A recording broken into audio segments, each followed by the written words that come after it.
रामधारी गुप्ता खंड 2 100 शब्द प्रति मिनट डिक्टेशन स्टार्ट करते हैं 5 सेकंड बाद।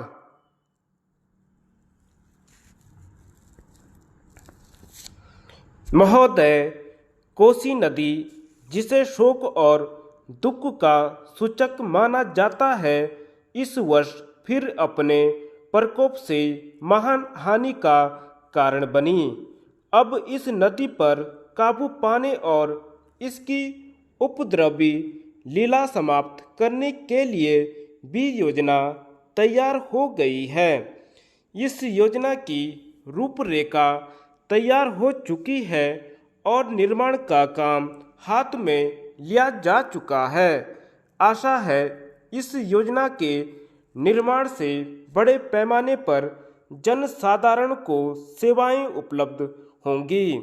जब यह नया परीक्षण सफल होगा तो महान योजनाओं के निर्माण में और भारत की महान जनशक्ति के उपयोग के संबंध में हमारी जानकारी और अनुभव में महत्वपूर्ण वृद्धि होगी।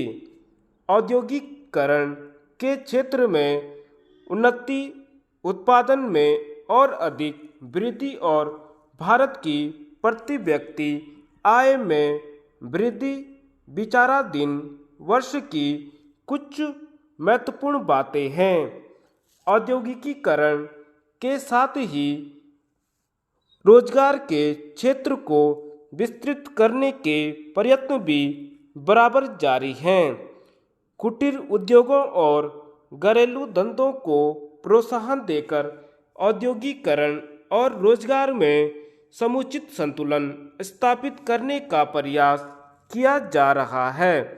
यह बात सभी स्वीकार करते हैं कि यदि भारत के जनसाधारण को उदासीनता और हार मानने की भावना से मुक्त करना है तो बढ़ती हुई बेरोजगारी को दूर करने का उपाय करना होगा।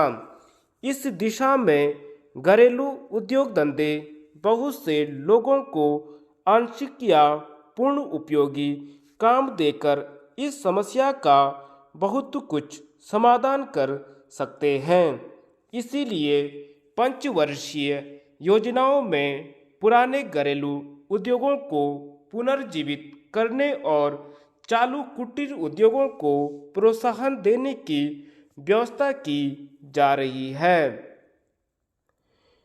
विदेशी मामलों के क्षेत्र में हमारी सफलता और भी अधिक है।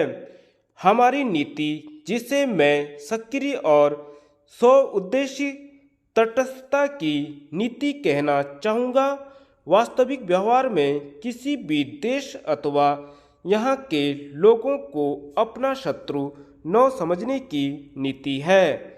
इस नीति के फलस्वरूप हमें विश्व शांति के पक्ष की कुछ सेवा करने का अवसर मिला है। हम प्रसन्न और आभारी हैं कि संसार के राष्ट्रों में भारत का स्थान इतना ऊंचा है। इंडो चीन निरीक्षण और नियंत्रण अंतर्राष्ट्रीय आयोग की अध्यक्षता हमने स्वेच्छा से स्वीकार की है और हमारे नागरिक यथासाध्य उस देश में शांतिपूर्ण निर्वाचन संबंधी समस्याओं का सामना कर रहे हैं। हम सभी राष्ट्रीय अथवा अंतर्राष्ट्रीय समस्याओं का निपटारा शांतिपूर्ण ढंग से चाहते हैं। मुझे बहुत प्रसन्नता है कि भारत में फ्रांसीसी बस्तियों की समस्या शांति और सद्भावना के वातावरण में सुलझ सकी है। शांतिपूर्ण प्रणाली की सफलता का वह एक महत्वपूर्ण उदाहरण है। दुर्भाग्य से भारत में पुर्तगाली बस्तियों की ऐसी ही समस्या को सुलझाने की दिशा में प्रगति नहीं की जा सकी। मैं आशा करता हूं कि पुर्तगाल इन बस्तियों में रहने वाले लोगों के स्वाधीनता के अधिकार को स्वीकार करेगा और फ्रांस और ब्रिटेन की सरकारों का अनुसरण करेगा। जैसे ही यह वर्ष समाप्त हो रहा है, हम अपने सबसे निकट पड़ोसी पाकिस्तान के साथ अपने संबंधों में अपने सुखद परिवर्तन देखते हैं।